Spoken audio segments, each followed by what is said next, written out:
The reason they can't figure you out is because the version of you they knew was buried. And what's walking now? That's resurrection in disguise. They think you changed. They're wrong. You died. No, not the take a break and come back stronger kind of death. Not the motivational bounce back Instagram quote kind of death. I'm talking about the spiritual expiration of everything soft, naive, obedient, and small in you. The death that doesn't come with flowers, only silence, isolation, and eyes that no longer lie to themselves. Here's a brutal fact. The veil doesn't lift until something in you dies. And for you, that moment already happened, quietly, violently, without applause.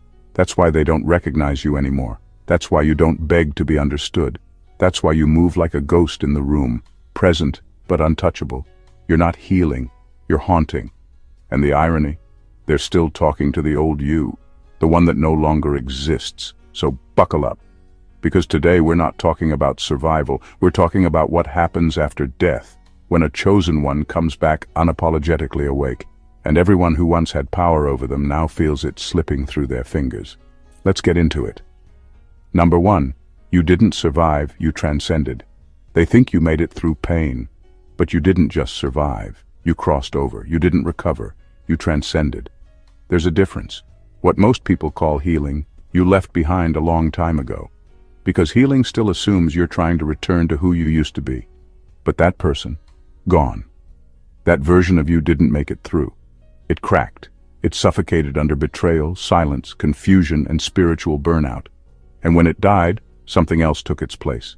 Something they can't read, can't predict, and definitely can't control.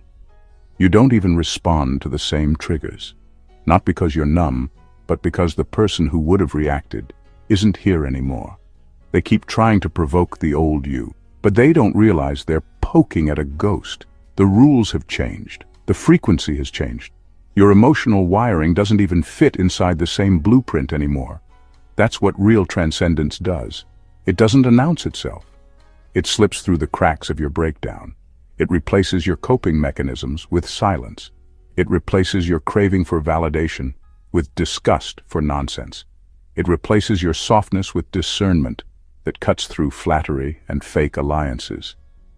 You didn't just grow stronger, you outgrew the dimension where your wounds used to matter. People still speak to you like you're in that dimension.